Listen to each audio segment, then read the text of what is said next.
Homeopathy நேயர்களுக்கு வணக்கம். நான் டாக்டர் தீபா லாலன். இன்னைக்கு நம்ம என்ன டாபிக் பற்றி டிஸ்கஸ் பண்ண போகிறோம் அப்படின்னா, செப்டம்பர் மாத ராசி பலன்கள் தான் நம்ம தொடர்ந்து பேசிட்டு வரோம்.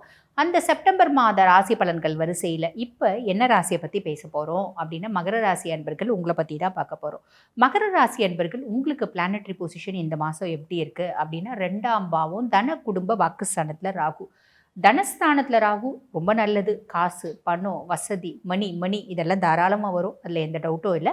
பட் பியாண்ட் தட் அது குடும்பஸ்தானமும் அப்படின்றதுனால குடும்பத்தில் பெருசாக அந்யோன்யம் அப்படின்றது இருக்காதேம்மா. குடும்பத்தில் 5 பேர் இருக்காங்க அப்படின்னா 5 பேரும் ஆதாயத்துக்காக ஒருத்தவங்க கிட்ட சிரித்து பழகுவாங்களே, பெருசாக பாசம் அப்படின்றதே இருக்காதே, குடும்பத்தில் நிம்மதி அப்படின்றதே இருக்காதே.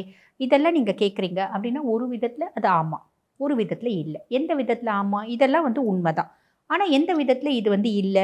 குருனோட பார்வை இருக்குங்க ராகு மேலே. குரு சண்டால யோகம் அப்படின்றதுக்கு அப்போ ராகுனால் வரக்கூடிய தனப்பிராப்தி மட்டும்தான் வரும்.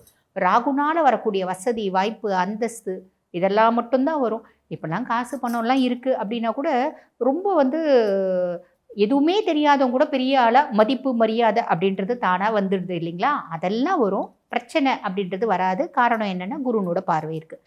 இது ஃபஸ்ட்டு ப்ளஸ். 2வது 3ஆம் பாவத்தில் சனி 7 நாட்டு சனியில் சொந்த ராசி தான் மகர ராசி. ராசியாதிபன் மகர ராசிக்கு ராசியாதிபனே சனி தான். ஆனால் வச்சு செஞ்சான் இல்லையா? எத்தனையோ மகர ராசி செய்யாத தப்புக்கு தண்டனை அனுபவிச்சது. வீட்டில் பார்த்திங்கன்னா பல பஞ்சாயத்து, குடும்பத்தில் அசிங்கம், அவமானம், குழந்தைங்களால் தலைக்குடிவு, வேலை செய்கிற இடத்துலேருந்து வேலையை விட்டு தூக்கப்பட்டது, இப்படி நிறைய விஷயம். இதெல்லாம் மட்டுமா? உடல் சார்ந்த உபாதைகள், இப்படி நிறைய விஷயம் நடந்துச்சு மகரத்துக்கு. பியாண்ட் தட் மார்ச் மாதம் 29ஆம் தேதி பெயர்ச்சியான சனி பகவான் பார்த்திங்கன்னா உங்களுக்கு 3ஆம் பாவத்தில் சகாய சனியாக வந்திருக்கார். அந்த சகாய சனியாக வந்திருக்கவர் எல்லா விதத்துலேயும் சகாயம், ஹெல்ப்பு, சப்போர்ட்டு அப்படின்றது உங்களுக்கு செய்ய தான் போகிறாரு.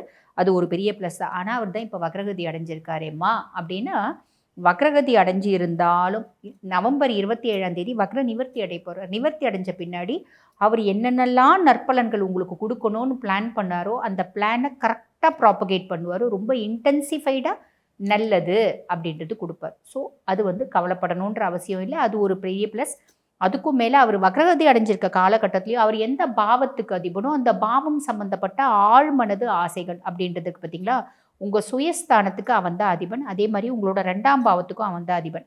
எனக்கு நிறைய ஆசை இருக்கலாம். இப்போ நான் மகரமாக இருக்கேன் அப்படின்னு வச்சுக்கோங்களேன். எனக்கு என் குடும்பத்தில் ரொம்ப கெத்தாக இருக்கணும். பிள்ளைங்களாம் என்னை பார்த்தோன்னே எந்திரிச்சு நிற்கணும். என் மேலே ரொம்ப அஃபெக்ஷனாக இருக்கணும். என் மனைவி என் மேலே ரொம்ப ஆசையாக இருக்கணும். இப்படி பல ஆசைகள் எனக்கு 2ஆம் பாவம் சம்மந்தப்பட்டு இருக்குது அப்படின்னா அதில் சில ஆழ்மனது ஆசைகளை சனி பகவான் ஃபுல்ஃபில் பண்ணி வைப்பார். அது ஒரு பெரிய ப்ளஸ். ஓகேங்களா? அதுக்கப்புறம் 6ஆம் பாவம் ருணரோக சத்ருஸ்தானத்தில் குரு பகவான் பார்த்திங்கன்னா ரோக குருவாக வரார். அப்போ ரோக குருவாக வரக்கூடியவர் கடன்லேருந்து விமோச்சனம், நோயிலேருந்து ஒரு தீர்வு, அதே மாதிரி பார்த்திங்கன்னா எதிரிகள்லேருந்து ஒரு விடுதலை அப்படின்ற பல விஷயத்தை அவர் கொடுக்க தான் போகிறாரு. 6ஆம் பாவம் மறைவு ஸ்தானமாக இருந்தாலும் சுபர் அந்த பாவத்தில் போய் உட்காரும்போது நிறைய நல்லது அப்படின்றது நடந்துடும். அப்போ அடுத்த குரு பயிற்சிக்குள்ளே இதெல்லாம் சாலிடாக உங்களுக்கு சார்ட் அவுட் ஆகிடும். என்னங்க சொல்கிறீங்க, எனக்கு இருக்கிறது ரீனல் ஃபெயிலியருங்க, அதை குரு நல்லா பண்ணிடுவாரா அப்படின்னா, அதில் ஒரு பேலியேஷன் அப்படின்றது கொடுப்பார். அதாவது குரோனிக் கிட்னி டிசீஸ் இருக்குது, ரீனல் ஃபெயிலியர் இருக்குது, நான் பார்த்திங்கன்னா டயாலிசிஸ் பண்ணி தான் வாழணும், டயாலிசிஸ் பண்ணியும் எனக்கு ஒரு பெரிய இம்ப்ரூவ்மெண்ட் இல்லை அப்படின்னாலும் அடுத்த குரு பயிற்சி வரைக்கும் அந்த டயாலிசிஸ்னால எனக்கு ஒரு நல்ல இம்ப்ரூவ்மெண்ட், நான் நல்ல சௌக்கியமாக நல்லா சாப்பிட்றேன், நல்ல தெம்பாக இருக்கேன், நோய் வர்றதுக்கு முன்னாடி நான் எப்படி இருந்தனோ அந்த மாதிரி இருக்கேன், அதை நான் குணப்படுத்தினேன் அப்படின்னு அர்த்தம் கிடையாது. அதை பேலியேட் பண்ண ஒரு கம்ஃபர்ட் ஜோனில் இருக்கேன் அப்படின்ற மாதிரி, ஒரு ஆர்டிஃபிஷியலாக நான் கம்ஃபர்ட் ஜோனில் இருக்கேன் அப்படின்ற ஒரு சுச்சுவேஷனை குரு பகவான் ஏற்படுத்தி கொடுப்பார். இது ஒரு பெரிய ப்ளஸ் இல்லைங்களா? அதுக்கப்புறம் 7ஆம் பாவம் கலத்திரஸ்தானத்தில் சுக்கிரன். பொதுவாக கலத்திரஸ்தானத்தில் சுக்கிரன் அப்படின்னா எனக்கும் மனைவிக்கும் பிரச்சனை வருமே. இதை என்ன சொல்லுவாங்க, ஒரு சுய ஜாதகத்தில் பாருங்கள், கலத்திரஸ்தானத்தில் சுக்கிரன் உட்கார்றா அப்படின்னா கலத்திரஸ்தானத்துக்கு அதிபன் அவன் தான். அந்த காரகன் அந்த பாவத்தில் உட்காரும்போது காரகோ பாவனாஸ்தி அப்படிம்பாங்க. அது ஏதாவது எனக்கு பெருசாக இம்பேக்ட் வருமா அப்படின்னா, பெருசாக இம்பேக்ட் வரணுன்ற அவசியம் இல்லை. கவலைப்படாதீங்க. ரொம்ப சிம்பிள். டிரான்ஸ்பரன்சி அப்படின்றது வச்சுக்கோங்க. எப்படி டிரான்ஸ்பரன்சின்றது வைக்கிறது? ரொம்ப சிம்பிள். இப்போ நீங்கள் பாருங்கள், ஒரு பிஸ்னஸ் செய்கிறீங்க, நிறைய ஃபீமேல் கிளைண்ட்ஸை மீட் பண்ணோம். ஃபீமேல் கிளைண்ட் 4-5 பேர் தாங்க மீட் பண்ணுவேன். அதுக்கு மேலே என் ஃப்ரெண்ட்ஸு எக்ஸட்ரா நான் மீட் பண்ணுவேங்க அப்படின்னா ஒன்றும் பிரச்சனை இல்லை. அதை நீங்கள் உங்கள் மனைவி கிட்டே என்ன சொல்வீங்க? என்னோட கிளைண்ட்ஸ் அப்படின்னு தானே சொல்வீங்க. ரொம்ப சிம்பிளாம்மா, இன்றைக்கி காலையில் கிளைண்ட்டை மீட் பண்ணோம்மா அப்படின்னு இன்றைக்கி காலையில் சொல்லுங்கள். அடுத்த வாரம் திங்கட்கிழமை கிளைண்ட்டை மீட் பண்ணணும், போன வாரம் சொல்லுங்கள். நான் போன வாரம் சொல்லிட்டேன் அப்படின்னு விட்டுறாதீங்க. இன்றைக்கி காலையிலையும் சொல்லுங்கள், அங்கே ஹோட்டலில் போயிட்டு நீங்கள் மீட் பண்ணும்போதுமா நாங்கள் வந்து ஹோட்டலில் நானும் என் கிளைண்ட்டும் உட்காந்துட்டு இருக்கோமா ஒரு செல்ஃபி எடுத்து அனுப்பிச்சிடுங்க. அடடா எங்கள் வீட்டுக்கார் எல்லாமே என்னை கேட்டு தான் செய்கிறார், என்னை வந்து எனக்கு தெரிஞ்சு தான் செய்கிறார் அப்படின்ற ஒரு நம்பிக்கையை ஏற்படுத்துங்க.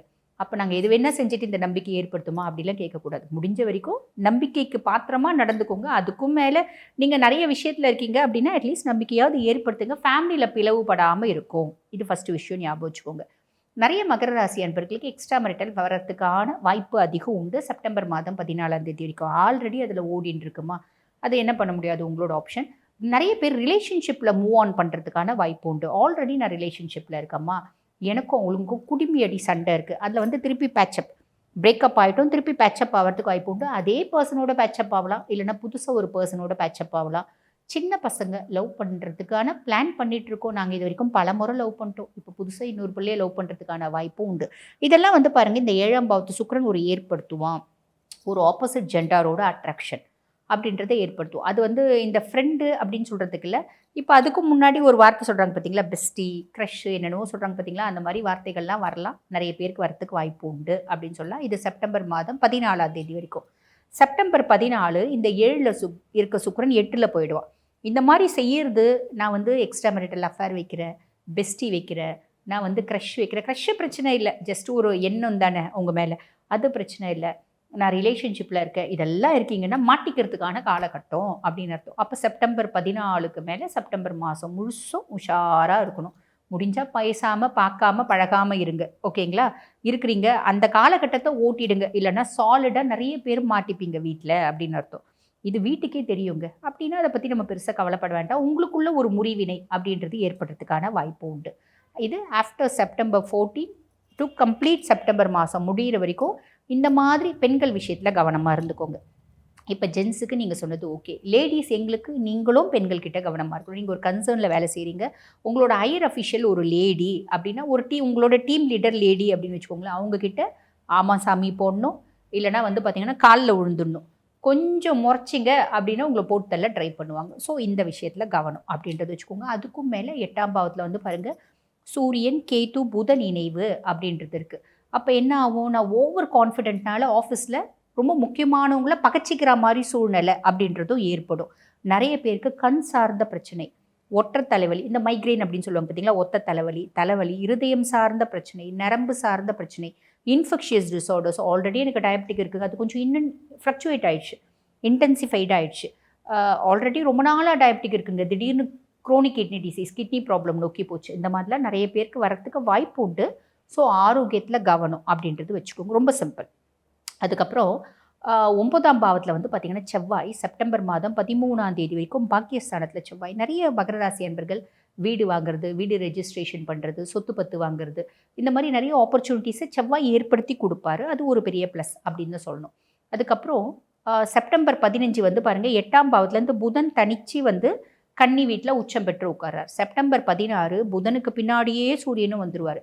அப்போ இந்த சூரியன் ப்ளஸ் புதன் சேர்க்கை பாக்கியஸ்தானத்தில் என்னோட அறிவு, திறமை, புத்திசாலித்தனத்தினால நான் ஒரு விஷயத்தை சக்ஸஸ் பண்ணேன். ஆனால் சனியினோட பார்வை, வக்ர பார்வை அது மேலே இருக்குது. திடீர்னு ஓவர் கான்ஃபிடென்ட் ஆகி அந்த சக்ஸஸ் பண்ணதை நானே கெடுத்துக்கிறது. இப்போ நம்ம நிறைய பேர் வந்து பாருங்கள், வீட்டில் விளக்கேற்றுவோம், நல்லா திபுன்னு விளக்கேறும். இது லேடிஸ் வந்து அனுபவப்பட்டிருப்பாங்க. திபுன்னு விளக்கேறியும் ரொம்ப பெருசாக எரியுதுன்னு இழுத்து விட்டால் மொத்தமாக அணைஞ்சிடும். அந்த மாதிரி அமையறதுக்கு வாய்ப்பு உண்டு. ஸோ கவனம் அப்படின்றது வச்சுக்கோங்க, ரொம்ப சிம்பிள், ஓகேங்களா? செப்டம்பர் மாதம் 13ஆம் தேதி பாக்கிய செவ்வாய் வந்து பார்த்திங்கன்னா தொழில் செவ்வாயை வரார். இந்த தொழில் செவ்வாய் 10ஆம் பாவத்தில் செவ்வாய், அதுக்கும் மேலே வந்து பாருங்கள் குருனோட நேரடி பார்வை அப்படின்றதற்கு, குருமங்கள யோகம் அப்படின்றதற்கு. அப்போ மகர ராசி அன்பர்கள் நீங்கள் தொழில் சார்ந்து அந்த தொழிலை டெவலப் பண்ணுறதுக்கான ஆப்பர்ச்சுனிட்டி வரும். நான் ஒரு சின்ன வந்து கன்சர்ன் வச்சு நடத்துகிறேன் அப்படின்னா என்னோடய எஃபிகசி பார்த்து எனக்கு ஃப்ரான்சிஸ் கொடுக்குறான் கம்பெனி. ஸோ நான் இன்னொரு இடத்துல ஃப்ரான்சிஸ் நடத்துகிறேன். ஏதோ ஒரு விதத்தில் நான் தொழிலை எக்ஸ்பேண்ட் பண்ணுறேன், தொழிலை நல்லா டெவலப் பண்ணுறேன், அதனால் எனக்கு வந்து பாருங்கள் நல்ல வருமானம் அப்படின்றது வருது. இந்த மாதிரி ஒரு அமைப்பு அப்படின்றது ஏற்படும்.